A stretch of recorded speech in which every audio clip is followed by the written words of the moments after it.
Les saludo en el nombre poderoso de nuestro Señor y Salvador Jesucristo, aquel de quien dice Segunda de Corintios 10. Yo, Pablo, os ruego por la mansedumbre y ternura de Cristo. Este es nuestro buen Dios, aquel que es manso, como lo declara Mateo 11, humilde de corazón, pero que también es tierno, dice, y la ternura de Cristo.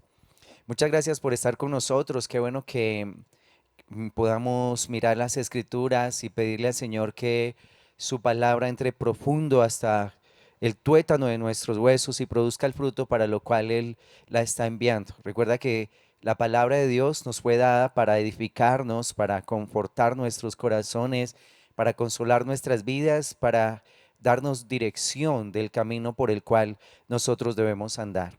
Qué bueno que nuestro pueblo sea un pueblo que mora abundantemente en la palabra de Dios.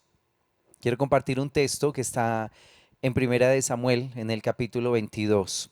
Primera de Samuel, capítulo 22, y vamos a leerlo del versículo 1 al versículo 2. Dice, yéndose luego David de allí, huyó a la cueva de Adulam, y cuando sus hermanos y toda la casa de su padre lo supieron, vinieron allí a él y se juntaron con él todos los afligidos y todo el que estaba endeudado y todos los que se hallaban en amargura de espíritu. Y fue hecho jefe de ellos y tuvo consigo como 400 hombres. Recordemos que David fue un hombre que fue entrenado por el Señor primero con un rebaño de ovejas, un joven que empezó a pastorear ovejas, a conocer las necesidades de ellas, a defenderlas con fiereza, como lo declaran unos capítulos anteriores, allí en el capítulo 17, un joven que enfrentaba el oso y que enfrentaba el león para arrebatar aún de sus garras y de sus colmillos sus ovejas. Es un hombre que peleó por ese rebaño. Luego él pelea una batalla contra Goliat y lo vence. Saúl lo pone como jefe de una parte de su ejército. David llega a ser un hombre muy importante. Recordemos que hay un llamado sobre él como rey. Cuando Saúl fue desechado por el Señor, por su obstinación, por su rebeldía, por no atender al consejo, a la palabra de Dios, el cuerno del aceite fue derramado sobre la vida de David.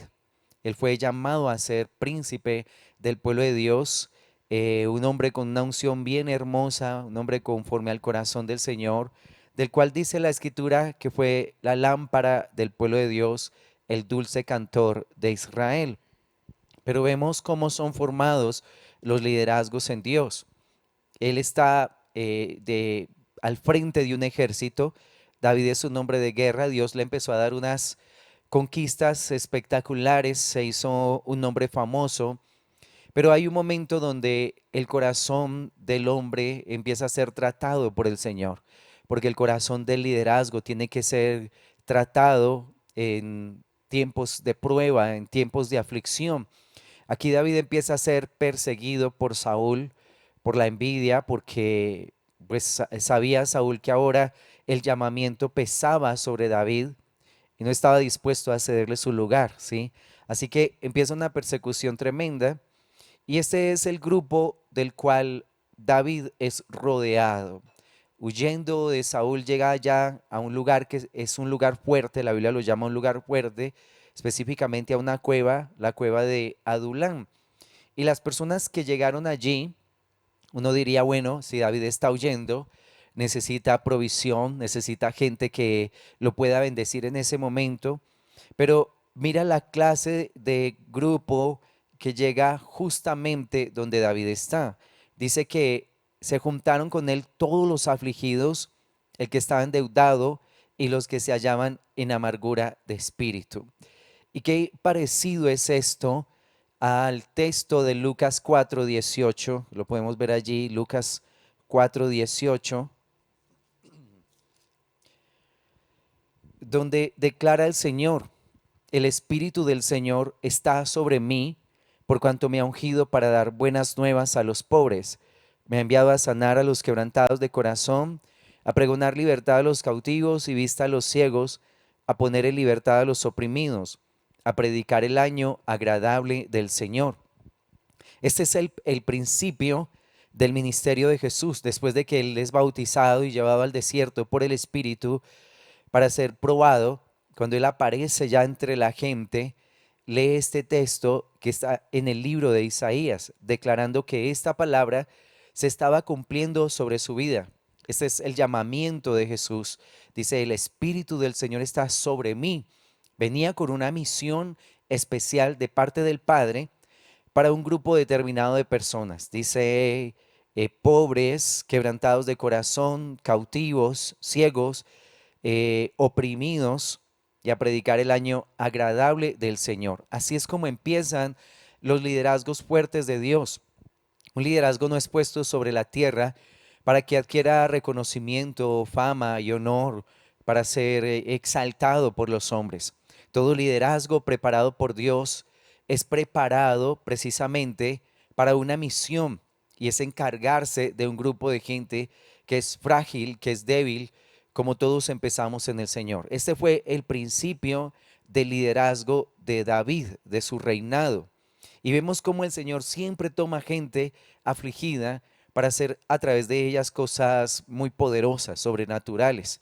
En Primera de Samuel, en el capítulo 1, vemos la historia de una mujer que se llama Ana, una mujer afligida en su corazón, con amargura de espíritu, menciona el capítulo, puesto que era una mujer estéril, una mujer abatida, humillada por su adversaria, que era la esposa, la segunda esposa de Elcana, que la humillaba porque ella podía tener hijos, pero Ana no, y la afligía cada día. Y vemos que Ana fue una mujer amargada en su espíritu durante muchos años, muchísimos años estuvo en las cosas de Dios, porque ella cada año iba a celebrar fiestas solemne a Dios, las fiestas que el pueblo de Israel celebraba en esa época. Sin embargo, cada año se devolvía a su casa en aflicción de espíritu. Así que Dios trae a su pueblo personas que están en esta condición.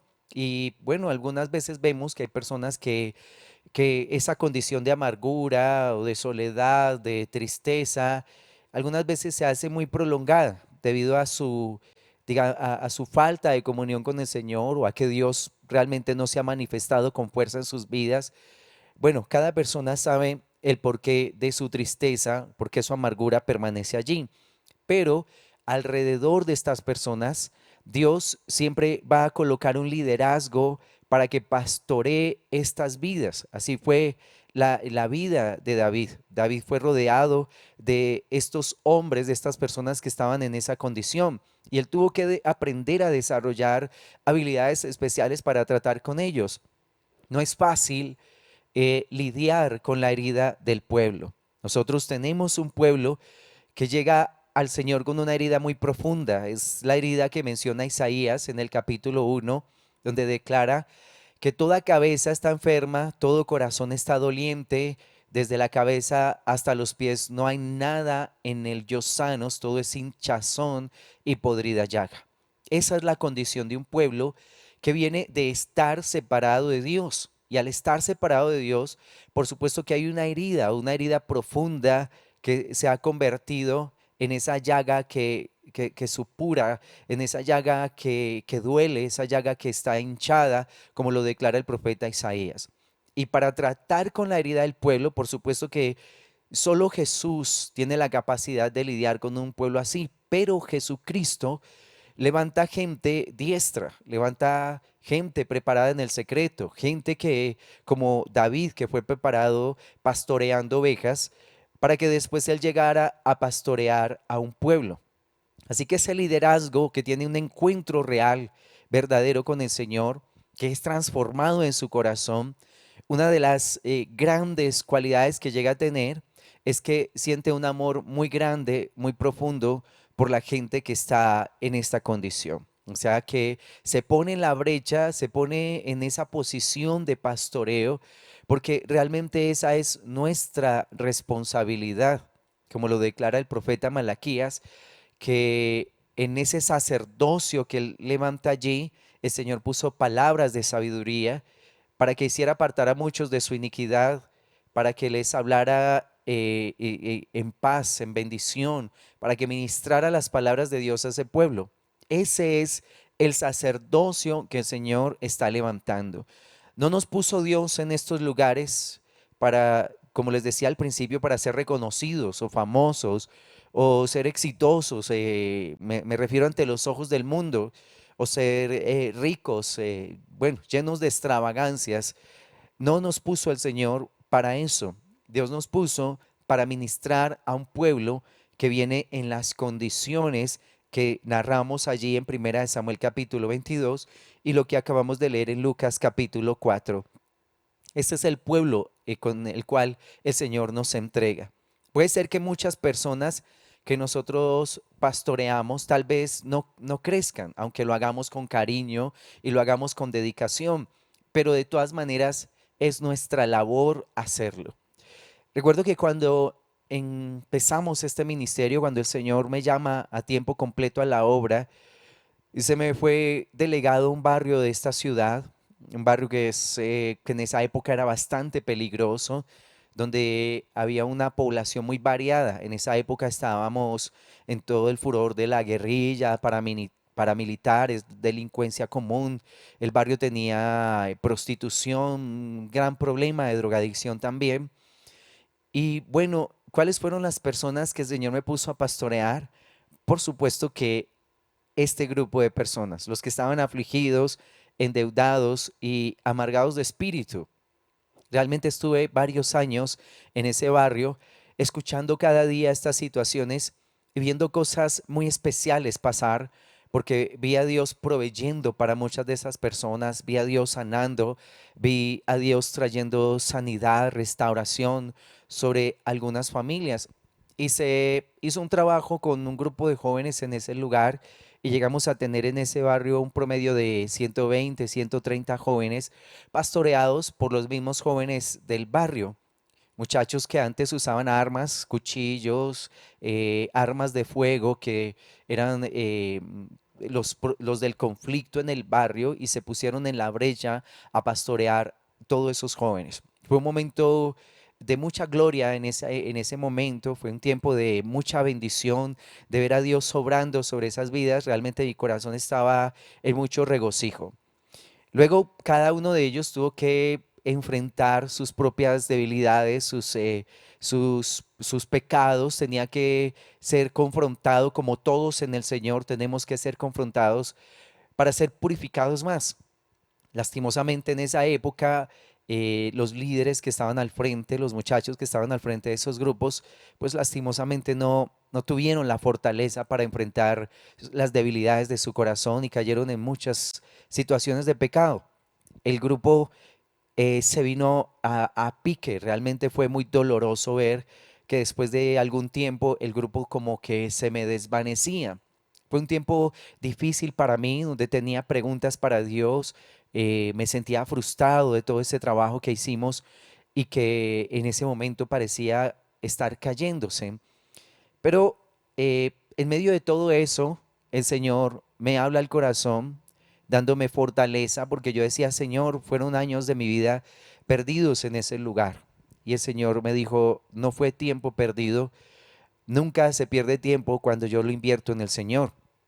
Tal vez ellos ahora no están dando el fruto que debían dar, pero tu corazón sí fue cambiado, tu corazón sí fue transformado y tú no eres el mismo ahora de cuando empezaste el trabajo en ese lugar. Y empecé a mirar mi propia vida y me di cuenta que sí, que Dios tenía razón, que algo había cambiado dentro de mi ser, que había de pronto una brusquedad que había desaparecido, que tenía un poco más de paciencia, que sentía amor, más amor por la gente. Así que ese trabajo con las personas empezó a desarrollar en mi vida, en mi corazón, habilidades, cariño, comprensión, paciencia que antes no tenía. Así que el trabajo funcionó. Ese grupo de afligidos, endeudados y amargados de espíritu, algunos de ellos tal vez quedaron tendidos en el camino, muchos salieron adelante, el trabajo en ese barrio continuó y la obra en ese barrio realmente hasta el día de hoy permanece. Muchas familias de esa época están hoy con el Señor.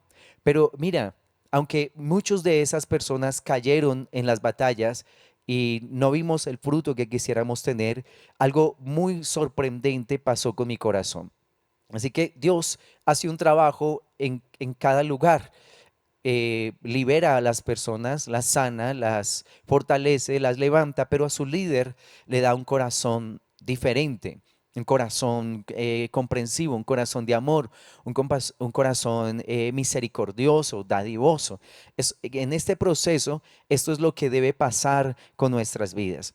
Si hacemos bien el trabajo, si realmente lo hacemos con amor y nos dedicamos a la gente como el Señor quiere que nos dediquemos, no solo vamos a quedar con este grupo de afligidos, endeudados y amargados de espíritu, sino que Dios va a hacer una obra especial y va a traer otro grupo de personas que son los que aparecen allí en Primera de Crónicas, en el capítulo 12.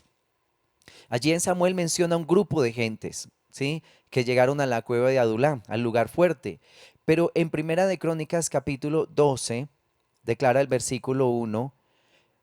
Primera de Crónicas 12:1, estos son los que vinieron a David en Siclac, estando él aún encerrado por causa de Saúl, hijo de Cis, y errante, y eran de los valientes que le ayudaron en la guerra. Así que está también mencionando el mismo evento de las personas que llegaron allá a la cueva de Adulán, al lugar fuerte, pero mira lo que dice el versículo 2.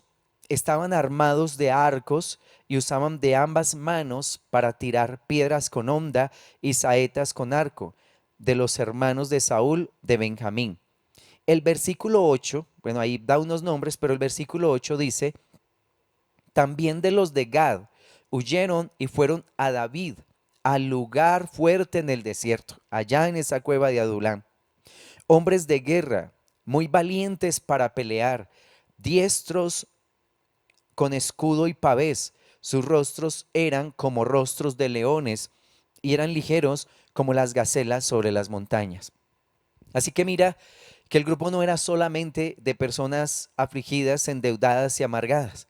También el Señor empezó a añadirle gente de guerra, hombres que no tenían miedo, hombres que estaban diestros para pelear. Así que su ejército se va consolidando en la manera en que él como líder empieza a ser fiel en lo poco. Una de las enseñanzas pasadas hablábamos acerca de esto, de el que es fiel en lo poco, también en lo más es fiel, ¿sí? Pero el que es infiel en lo poco, también en lo más va a ser injusto, va a ser infiel. O sea, si empezamos la fidelidad con el Señor, con este grupo pequeño, débil, el Señor nos va a ir dando gente más diestra, de mayor guerra, dice acá, hombres de guerra, personas dispuestas a enfrentar situaciones más difíciles. Y los necesitamos dentro del pueblo del Señor, necesitamos gente muy valiente. Lo que estamos viviendo en este tiempo no es sencillo y necesitamos ese grupo de valientes que le infundan al pueblo de Dios, a la iglesia, valentía, porque no hay nada más terrible que tener en medio del pueblo de Dios gente que se ha acobardado, puesto que ese grupo de personas que se acobardan, y se acobardan me refiero es a la obra que Dios está haciendo en cada corazón. Hay un sermón, el sermón del monte en Mateo capítulo 5, 6 y 7, donde el Señor menciona cómo deben ser los valientes de Dios. Y los valientes de Dios deben ser perdonadores. ¿Cuántas veces? 70 veces 7 dice ahí. Ese grupo de valientes debe aprender a poner la mejilla, a aprender a caminar la otra milla, a llevar la carga. Son personas que aprenden a guardar silencio, a no estar murmurando, a no estar criticando. Personas que van creciendo en el mundo del espíritu. Ese grupo de personas que son tan valientes, que son tan aguerridos, son los que empiezan a ministrar a otros esa misma valentía, porque en la manera en que vamos creciendo en el Señor, nuestro corazón tiene que ser más fuerte, más aguerrido, menos fácil para ofender. Entre más avanzas con el Señor, debe ser más difícil de ofender. No te puedes estar hiriendo por cualquier cosa, por miradas de pronto de desprecio, por situaciones adversas, porque las cosas no te salen bien. No puedes permitir en la manera en que vas creciendo en el Señor que tu corazón sea más frágil. No, el corazón debe ser más fuerte, más aguerrido, más esforzado. Pero si el proceso se frustra, ese proceso de crecimiento se frustra, entonces vamos a tener personas que en lugar de avanzar, más bien se quedan en una posición de amargura y no salen de ahí.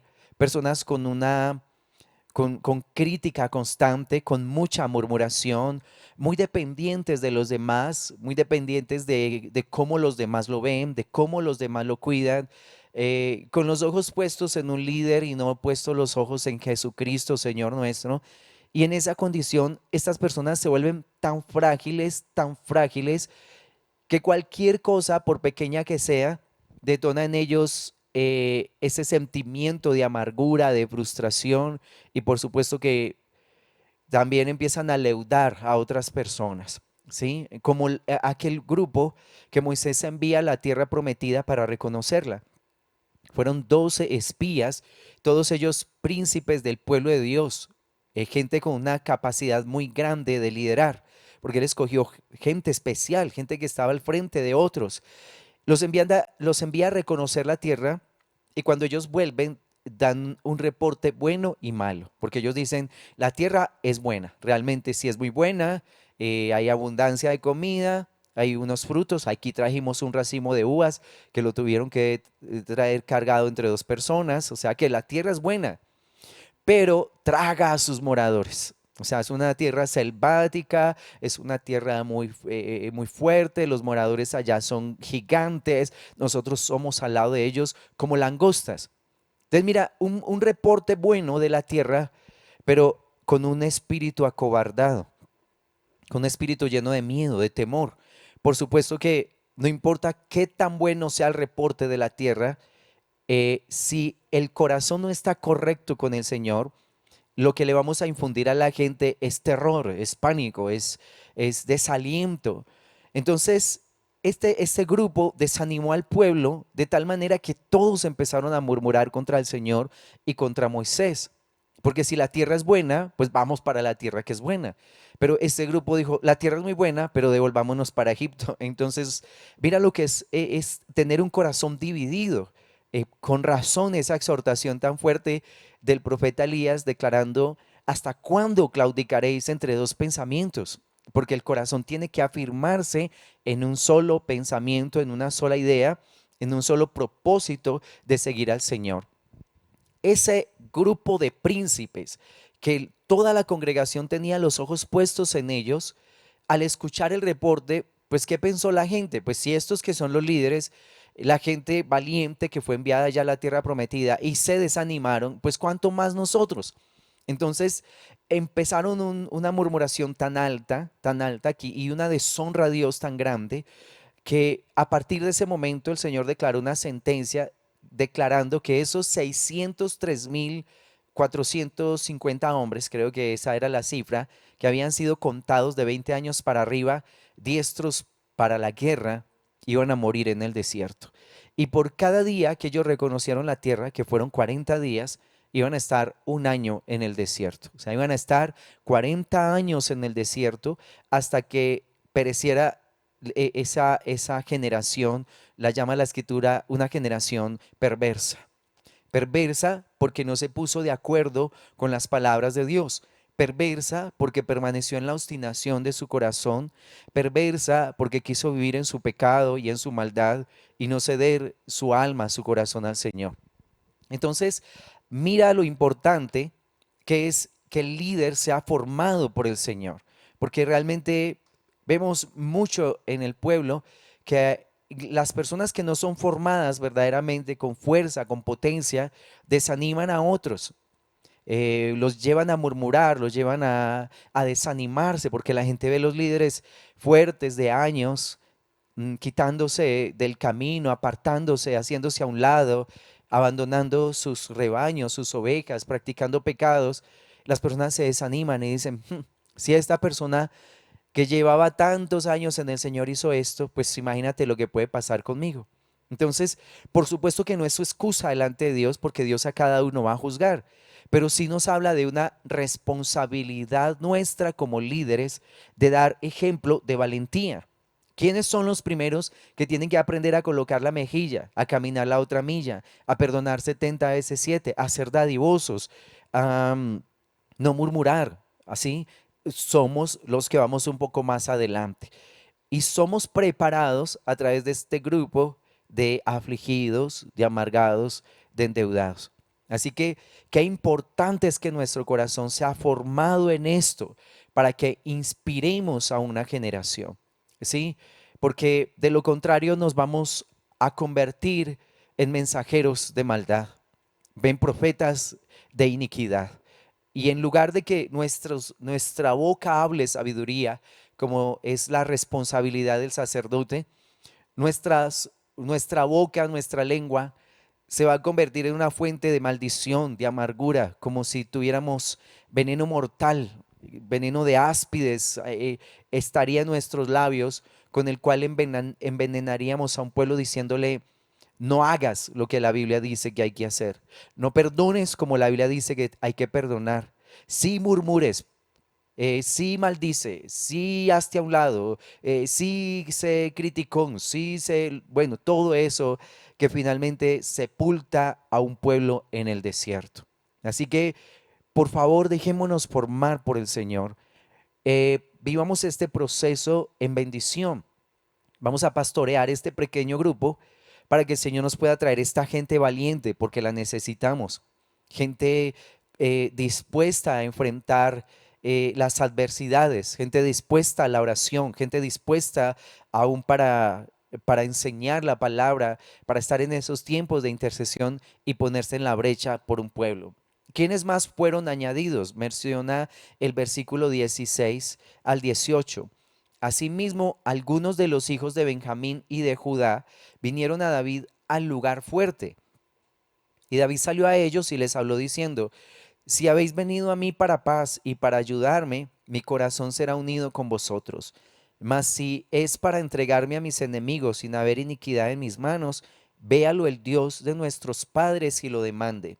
Entonces el Espíritu vino sobre Amasai, jefe de los 30, y dijo: por ti, oh David, y contigo, oh hijo de Isaí, paz, paz contigo y paz con tus ayudadores, pues también tu Dios te ayuda. Y David los recibió y los puso entre los capitanes de la tropa. Entonces vemos en el versículo 8 que llega un grupo de gente muy valiente, con cara de león. Pero aquí llega gente con capacidad para liderar y especifica el nombre, dice Amasai, jefe de los 30. O sea que es un nombre que tenía la capacidad de dirigir a otros. Mira, una cosa tan importante bueno, tan hermosa de David, es que David no les dijo, bueno, si ustedes vienen a mí para entregarme, entonces encendámonos aquí. ¿Sí? De ninguna manera David los reta a la pelea. David pone el asunto delante de Dios. Dice: si habéis venido a mí para paz y para ayudarme, mi corazón será unido con vosotros. Mas si es para entregarme a mis enemigos sin haber iniquidad en mis manos, véalo el Dios de nuestros padres y lo demande. David no los iba a enfrentar. David no iba a pelear contra este ejército. David mostró mansedumbre y humildad. Porque en el pueblo de Dios no estamos para destrozarnos los unos a los otros.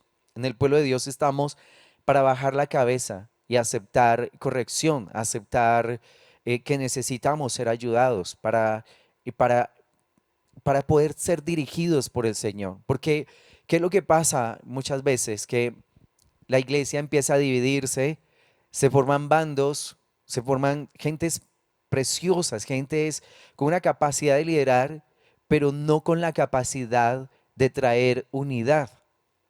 Y la iglesia necesita unidad. Recuerda que el Salmo 133 lo declara: es hermoso estar los hermanos juntos, pero también estar en armonía, porque muchos podemos estar juntos, pero no tener armonía entre nosotros, estar muy divididos en nuestro corazón.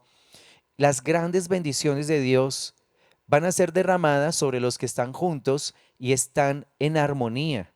Cuando vemos Hechos de los Apóstoles, aquel grupo de 120 que estaba en el aposento alto, dice la palabra de Dios que estaban unánimes juntos, o sea que tenían una misma intención, una misma motivación, había unidad en sus pensamientos. No solamente habían cuerpos ahí juntos, no, también había unidad en el espíritu, había un deseo de algo que Dios estaba por derramar sobre sus vidas. En este caso, estaban esperando el bautismo del Espíritu Santo. Y en el Salmo 133 dice que allí en esa unidad el Señor derrama ese óleo fresco sobre la cabeza, que es Jesús, desciende a las barbas, que es el símbolo del sacerdocio, y luego a las vestiduras, que es el pueblo. Y dice, allí envía el Señor bendición y vida eterna. O sea, cuando el pueblo está unánime, está junto y tiene unidad, el Señor envía bendición, cualquier clase de bendición. Estamos hablando de provisión económica, de sanidades, de entendimiento de la palabra. Estamos hablando de ser fortalecidos con todo poder en nuestro ser interior, de recibir revelaciones, dones, todo esto. Y dice, y vida eterna. Vida eterna es conocimiento del Padre y conocimiento del Hijo, según la definición que da Jesús en Juan capítulo 17:3. Cuando hay un pueblo dividido, tenemos muy buenos líderes, pueden haber muy buenos líderes, gentes de guerra, pero no tenemos unidad, no hay conocimiento de Jesús, no hay conocimiento del Padre. Aunque las congregaciones se junten para hacer grandes cosas, entre comillas, para Dios, no va a haber un conocimiento profundo del Señor, porque para esto se necesita lo que el Señor dijo: aprendan de mí, que soy manso y humilde de corazón, para que hayan descanso para sus almas. Y en ese reposo y en ese descanso es que vemos su gran salvación. Entonces, necesitamos gente valiente, pero necesitamos bajar también la cabeza, tener humildad como David. Él no sacó la espada para decirle a Masai, ¿qué o qué? ¿Cómo es? Pues usted me va a entregar, entonces démonos aquí. No, él se desarma y dice que el Señor lo vea y lo demande. El Señor estaba en el medio de todo lo que David estaba haciendo. Y dice que precioso, dice, entonces el Espíritu vino sobre Amasai. El Espíritu vino sobre este líder y le dijo, no, yo vine fue para ayudarte, vine a traer paz, vine a unirme a ti, vine para liderar y para hacerlo en el Señor. Cuando David muestra mansedumbre y humildad, desciende el Espíritu Santo para librar su causa. Desciende el Espíritu de Dios para hacer acrecentar su grupo, para hacer su ejército más fuerte, más poderoso. Y establece este hombre como, él llega como un líder de 30, dice ahí, el líder de los 30, pero llega para liderar, valientes, y también llega gente con esa capacidad de liderazgo. Luego el versículo 19, del 19 al 22 dice, también se pasaron a David algunos de Manasés cuando vino con los filisteos a la batalla contra Saúl. Ahí ya no está en Adulán. Pero David no les ayudó a los filisteos, porque los jefes de los filisteos, habido consejo, lo despidieron diciendo, con peligro de nuestras cabezas se pasará a su señor Saúl. Así que viniendo él a Siclac, se pasaron a él de los de Manasés, Abnas, Josabad, Gediaiel, Micael, Josabad, Eliú, Siletai, príncipes de millares de los de Manasés. Estos ayudaron a David contra la banda de merodeadores, pues todos ellos eran hombres valientes y fueron capitanes en el ejército, porque entonces todos los días venía ayuda a David hasta hacerse un gran ejército como ejército de Dios. Entonces, mira cómo se va componiendo este gran ejército tremendo. El primer grupo, afligidos, endeudados, amargados de espíritu. Pero luego el Señor trae gente valiente, pero esos valientes también necesitan dirección. Y hay gente que tiene la gracia para hacerlo, como Amasai. que tenía la capacidad de dirigir. Dice, era jefe de 30, ¿sí? De esos valientes que se habían establecido. Pero luego el Señor trae gente un poco más, digamos, con la capacidad de liderar, un poco más alta, como son estos 7 personajes que trajeron ahí. Estos 7 que ya se hacen cargo de millares, de grupos de miles. ¿Te das cuenta cómo el grupo que empieza con tanta fragilidad va siendo consolidado por el Señor en la manera en que vamos avanzando y vamos siendo fieles? Nunca el Señor va a añadir a una congregación gente valiente, jefes de 30, jefes de millares, hasta que esa congregación aprenda a trabajar con los afligidos, endeudados y amargados de espíritu. Si no protegemos ese pequeño grupo, el Señor no nos va a añadir más y tampoco va a traer finanzas abundantes, porque ¿para qué necesita una iglesia finanzas si no es para favorecer a aquellos que la necesitan? Las riquezas no son para levantar el nombre de líderes o para que nos hagamos famosos, para tener grandes edificios. El dinero que el Señor pone en la iglesia es una orden de Dios que con ese dinero se favoreciera a la gente desprotegida. Le dijo a los discípulos, nunca se vayan a olvidar de la gente en necesidad, de los pobres. Y ese legado también se le entregó a Pablo, que recibió esa misma instrucción. Entonces, mira lo tremendo. Si somos fieles con este grupo, el Señor nos va a ir añadiendo más. Tal vez muchos de esos amargados permanezcan amargados siempre, ¿sí? Porque uno puede ver eso. Hay personas que realmente no crecen en el Señor, no porque el liderazgo no tenga la capacidad de sacarlo adelante, sino porque hay personitas que se hicieron como un pacto con la muerte, hicieron un voto con la amargura, se vuelven obstinados en cuanto a obedecer al Señor. Recuerda que para poder crecer debemos cederle nuestra voluntad a Dios. Si no la cedemos, no vamos a tener crecimiento. Entonces, tal vez tengamos estas personas siempre en medio del pueblo de Dios, pero si nuestro corazón es fiel para con ellos y para con su pueblo y lo hacemos de la manera correcta, pues Dios va a añadir valientes, jefes de 30 y jefes de miles, jefes de miles. Así es como trabajamos en la iglesia de Dios. Este es como el engranaje que debe tener toda congregación. En la escritura hubo hombres que vieron cosas poderosas cuando el Señor les comisionó. Y quiero mostrarte casos, por ejemplo, este caso de Primera de Reyes en el capítulo 17, de lo que uno puede ver cuando está en el Señor y cuando está dispuesto a hacer su obra. Primera de Reyes capítulo 17, dice del versículo 8 al 16. Vino luego a él palabra de Jehová diciendo, levántate, vete a Sarepta de Sidón y mora allí. He aquí, yo he dado orden allá a una mujer viuda que te sustente. Entonces él se levantó y se fue a Sarepta, y cuando llegó a la puerta de la ciudad, he aquí una mujer viuda que estaba allí recogiendo leña, y él la llamó y le dijo, te ruego que me traigas un poco de agua en un vaso para que beba.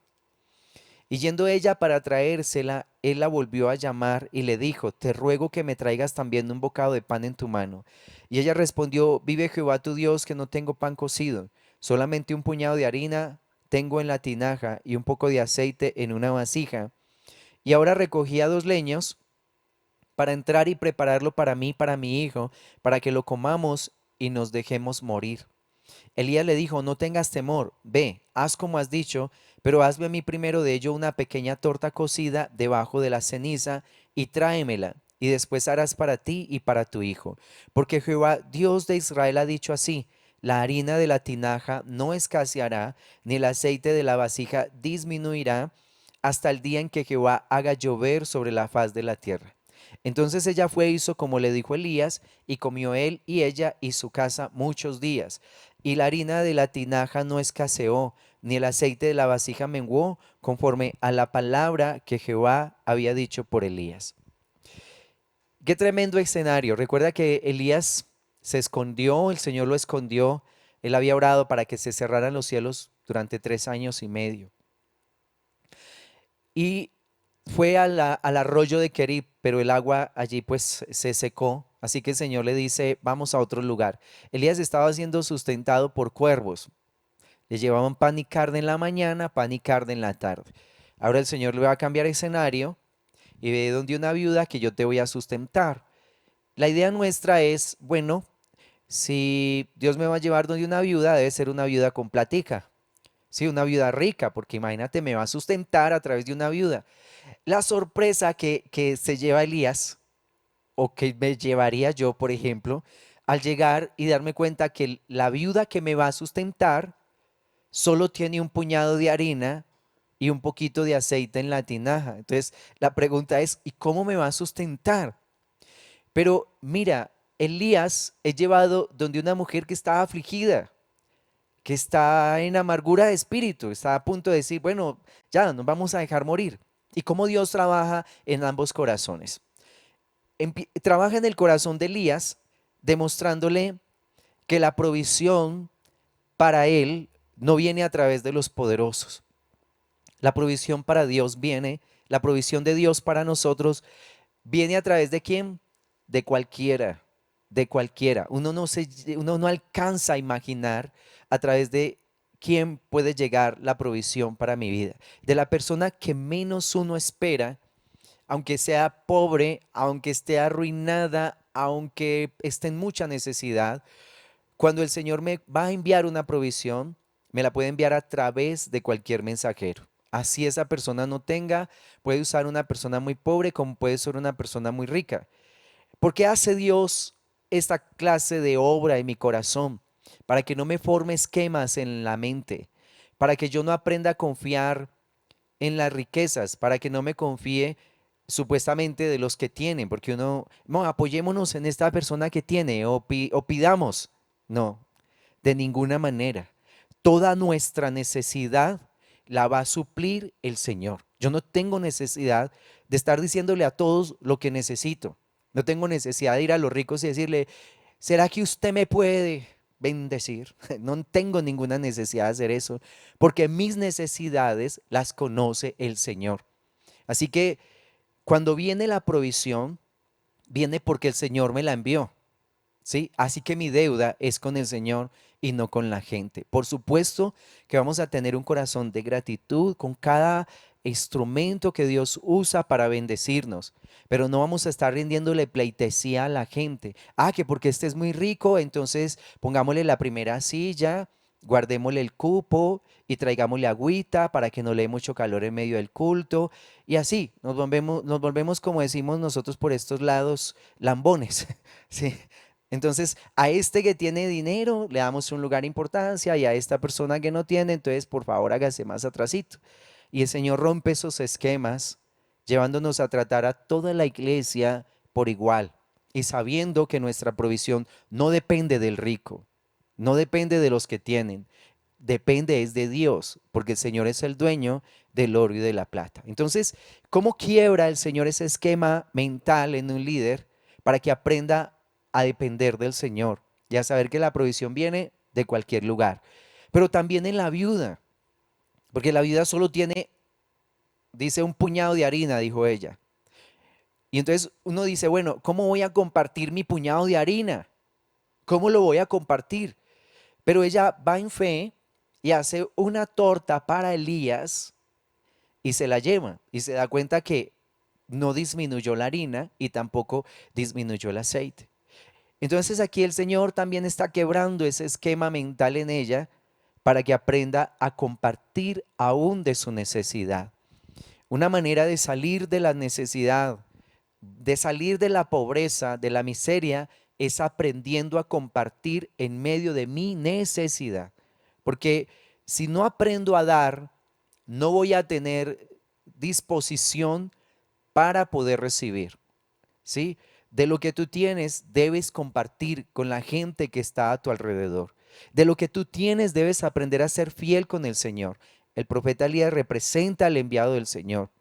Así que de lo que tú tengas debes empezar a tener fidelidad, primero con el Señor y también con la gente que está a tu alrededor y compartir aún de lo que te hace falta.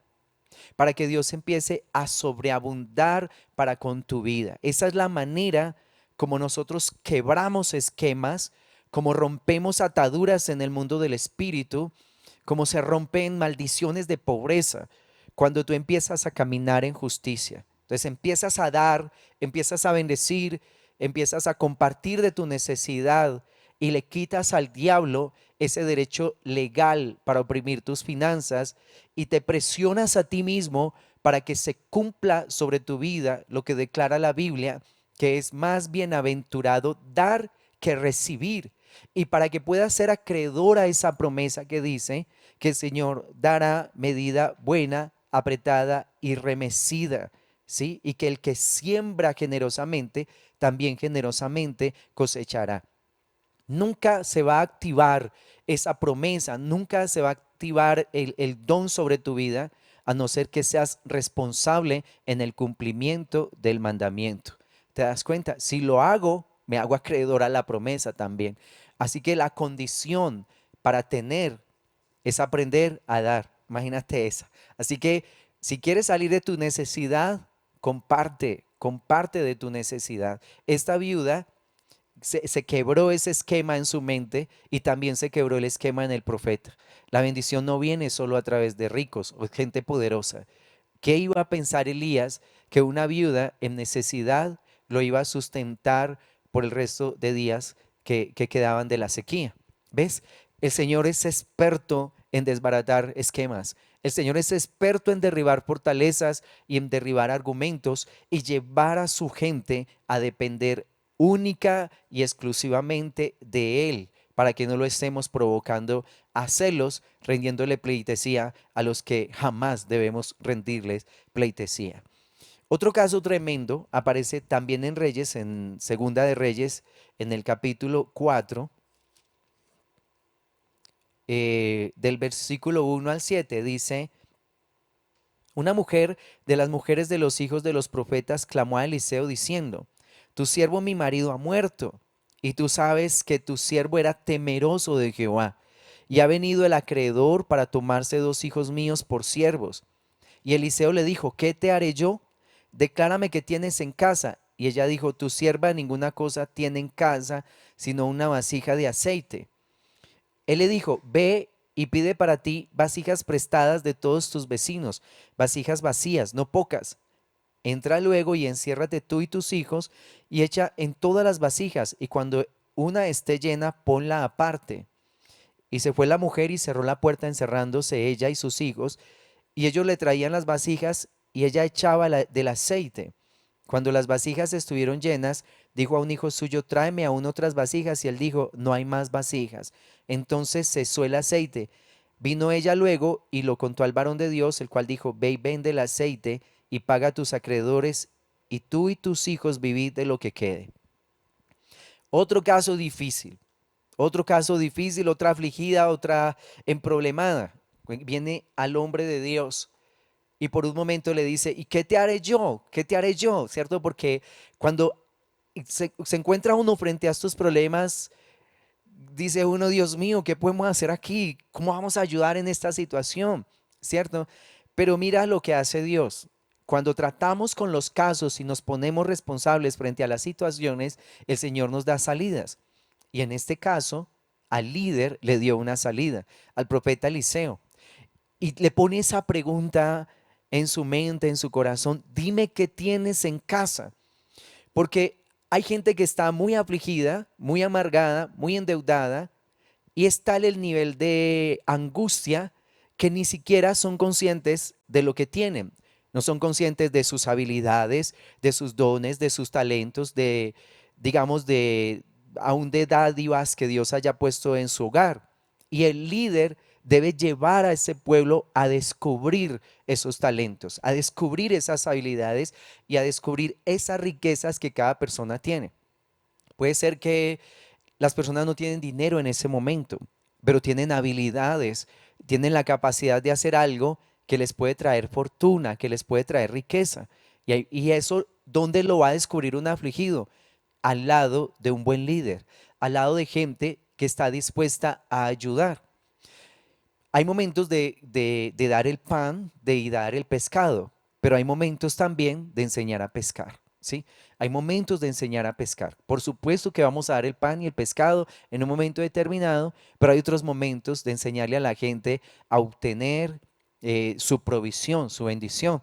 La iglesia está llena de gente con habilidades, está llena de gente con ministerios y un empujoncito ayuda a que estas personas formen empresa, a que estas personas salgan adelante, a que las personas obtengan su fortuna. A veces el líder va a poner en las manos de ese afligido una provisión, una idea, un emprendimiento para que la persona pueda ir saliendo adelante, saliendo adelante. Esta viuda tenía aceite en su casa y el aceite en esa época era combustible muy valioso, de mucho valor. Tener aceite en esa época es como tener hoy por hoy una estación de gasolina, imagínate.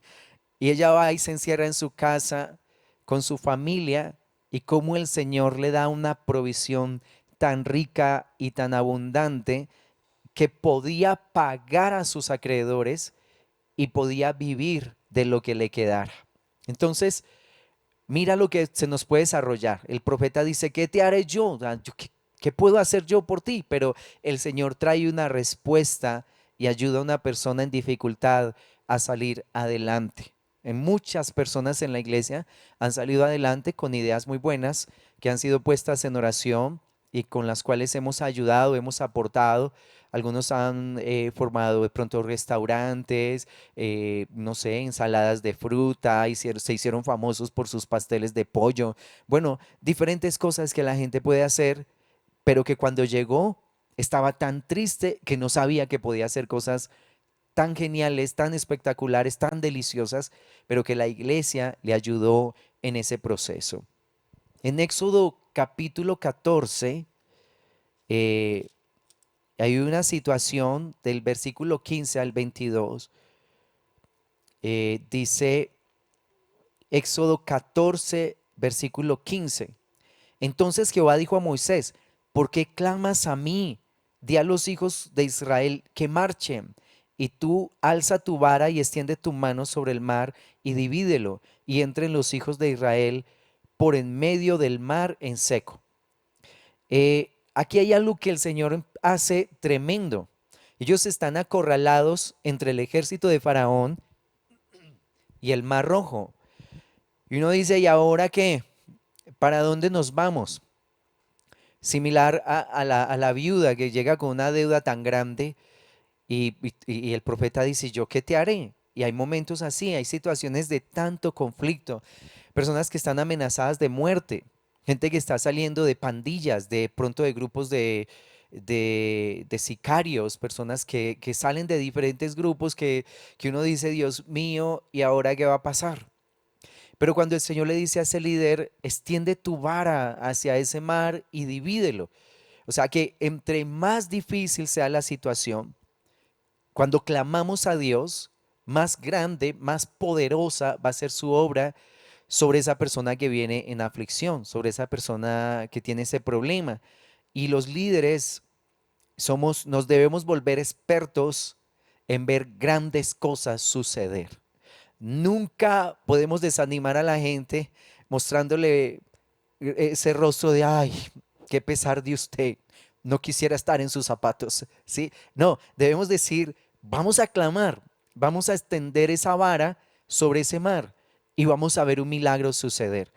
Nunca desanimes a la gente, nunca pongas cara, como decimos nosotros, de ternero degollado, como que, ay, no, qué problema tan grande. Pon Pon rostro de esperanza. Ese es el momento donde tu rostro tiene que decir esperanza. Tu rostro tiene que decir fe. Tu rostro tiene que declarar palabras como vamos a salir de esta con la ayuda del Señor, lo vamos a lograr.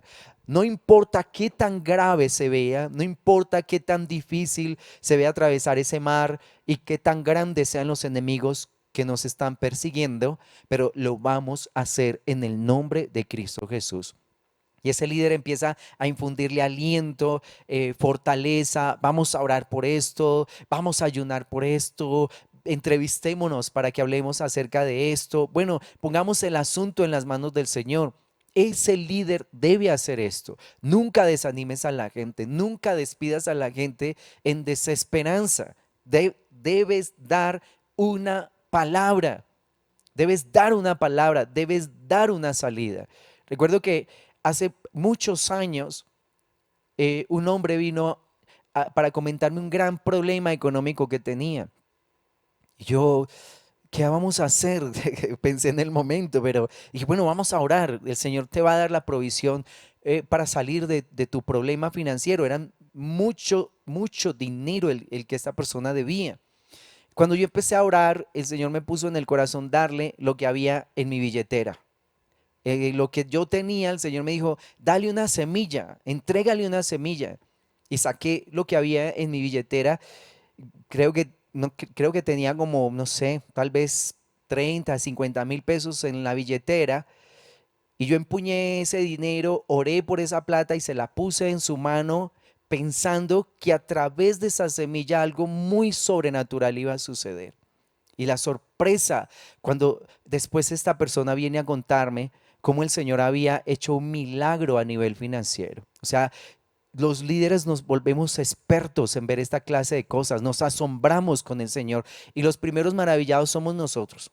No es que vamos a dividir esos mares y después, sí, sí, es que yo divido mares. No, estamos sorprendidos. Señor, otro mar que se abrió, otra persona que pudo pasar en seco, otros enemigos que fueron ahogados allí. Dios mío, tú eres grande y poderoso. Los grandes los más grandes adoradores en la iglesia debemos ser nosotros, los que vamos al frente, los que hemos visto a Dios obrando, los que conocemos el corazón de Dios, los que vemos a Dios salvando a su pueblo, a su gente. Somos los que recogemos muchos motivos para exaltarlo. Somos los que declaramos, Señor, no me voy a olvidar de ninguna de tus misericordias. La adoración en la iglesia debe partir de nosotros, el liderazgo.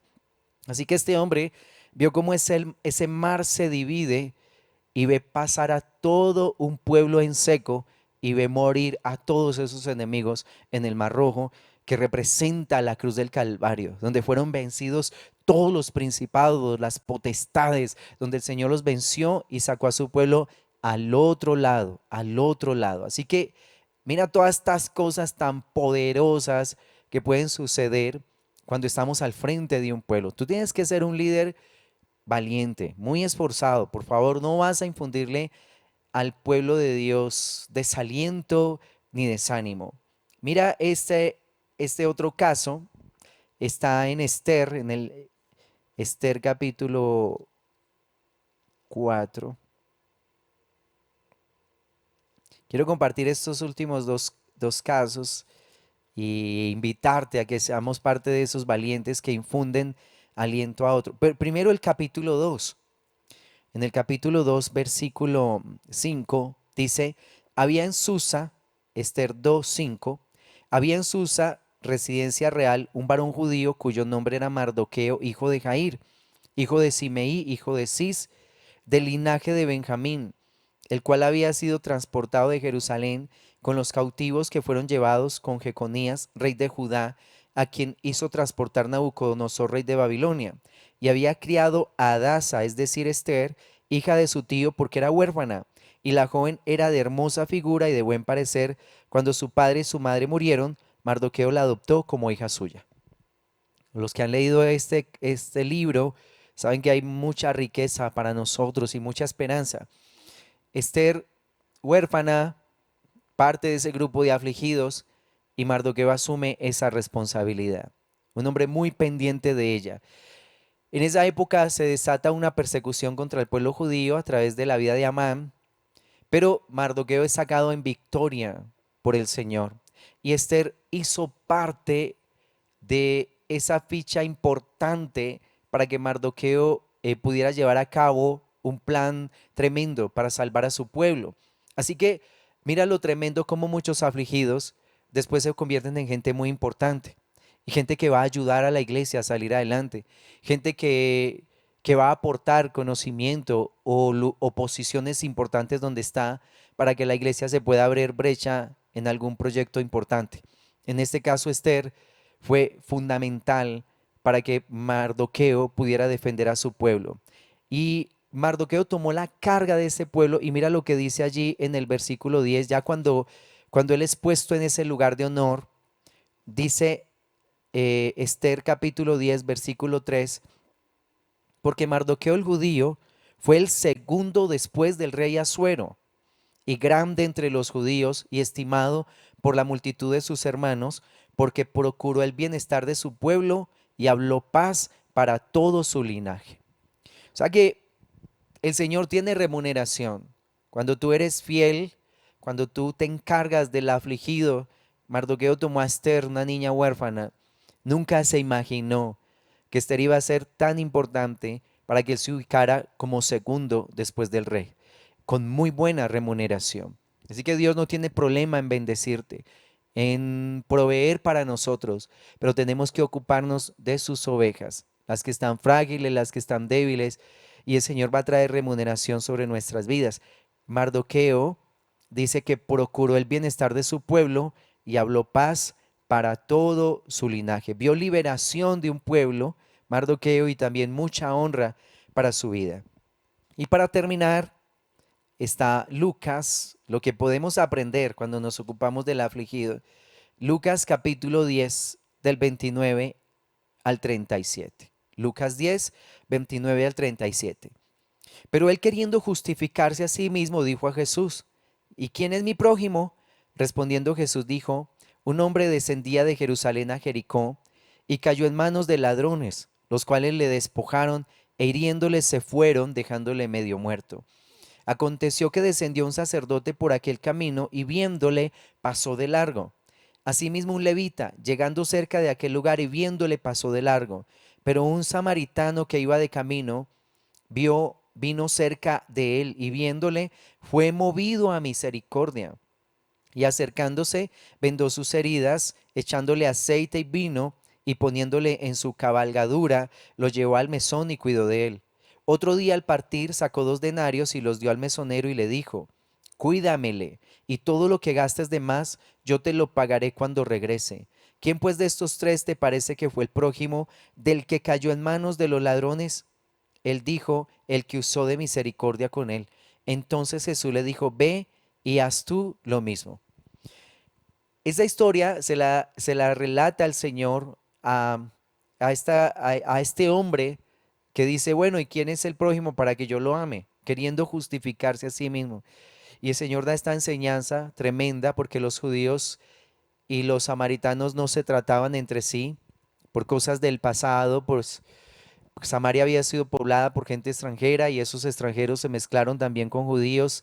Era una raza mezclada. Bueno, por cuestiones del pasado se sentían un gran aborrecimiento. Y el Señor justo pone este ejemplo de los dos grupos que se aborrecen. Los judíos aborrecían a los samaritanos y es justamente en la historia el samaritano el que salva la vida al judío, dando de su aceite, dando de su vino, llevándolo en su cabalgadura, pagando para que lo cuidaran. ¿Qué aprendió este samaritano de la parábola? Aprendió lo que significa misericordia. Cuando te mueves en compasión por la gente, cuando te preocupas por la herida, por la llaga del pueblo de Dios, algo profundo sucede contigo. Y es que vas a aprender lo que significa misericordia. En el Antiguo Testamento, el Señor declaró a través del profeta Oseas: misericordia quiero y no sacrificio. Oseas capítulo 6:6. Y los sacrificios eran muy importantes, representaban a Jesús.